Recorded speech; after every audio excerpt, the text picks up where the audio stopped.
Hey fellow aunties, welcome back to Hot in the City, where we discuss what's up. Today we welcome Ghalia Mahassni and Antoine Germanos, both literature professors at Yale and major bookworms, here to discuss Edgar Allan Poe. Born in Boston, he has lived a tough childhood as well as an adulthood, filled with addiction and struggles, but he managed to keep his reputation as a major, primarily based on his ingenious and profound short stories, poems, which established a highly influential rationale for the short form in both poetry and fiction. Hi, it's such an honor to finally meet you, not watching you from a screen. I've been such a fan of Hot in the City, entertaining, informative show and amazing host. When I got the email that I was invited to the show, I was more than stunned. I finally have the opportunity to be here. Today, it is such an honor. Love hearing this. So you two are here today to discuss the famous Edgar Allan Poe. Are you guys fans of his? Definitely, he is one of a kind. His writing style was unique.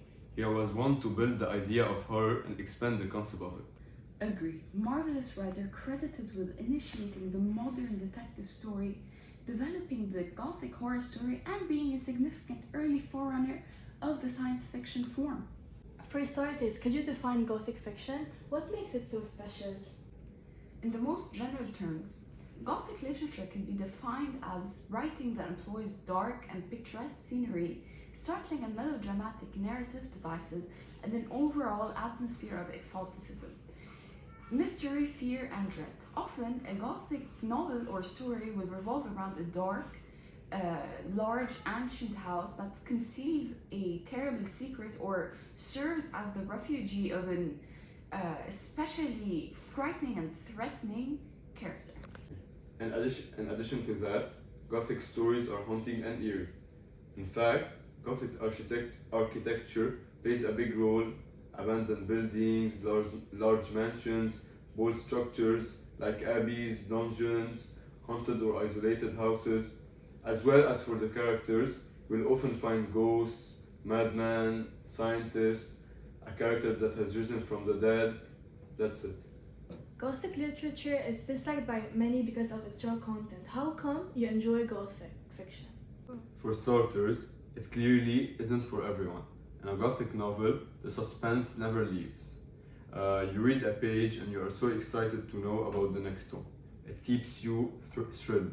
In my opinion, this genre allows people to explore a different type of world through the reader's imagination and through the writer's imagination, showing hidden desires of curiosity. Very good. So now the big question.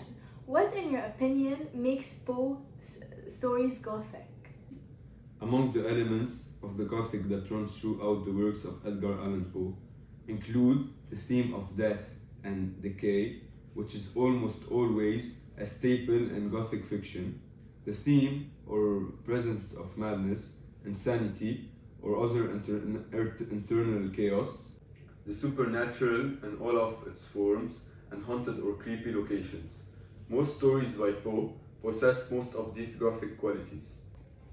From my point of view, the narrator always heightens suspense and draws readers into a situation. One of Poe's most masterful uses of the first-person narration in a horror story is his unreliable narrator in The Telltale Heart. At the outset of the story, the paranoid narrator hastens to assure the reader that he is of sound mind and body. However, as the story progresses, the reader witnesses the narrator's mind unravel as it racked with paranoia. At the height of the man's distress, the reader follows his emotions as they build inside his mind. I'm curious to know, what are your favorite Edgar Allan Poe stories and why? It would be The Fall of the House of Usher. The tale concerns itself with the narrator and his childhood friend Roderick Usher, as well as his twin sister Madeline, and yet the main character is the house itself. The narrator feels a palpable sense of dreariness and decay as he approaches the family mansion, a foreboding that comes full circle as the house collapses into itself in the final scene. Tragic and absurd as the events become, the narrator is content to leave it as a family matter, hastily escaping as the history of the house and its occupants sink into nothingness.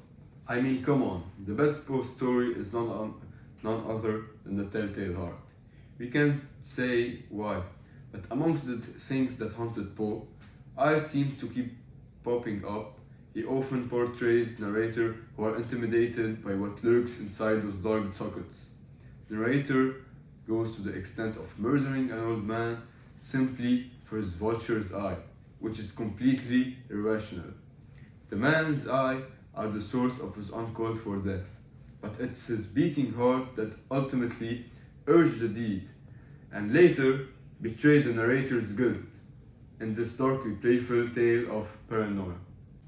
I'm not gonna lie, I wasn't really a fan of Poe's work myself until you two really convinced me to keep reading his stories. I think you also managed to convince the whole audience. Well, thank you for this amazing evening. We had a very instructive and informative chat. We hope to see you again on the show. Thank you.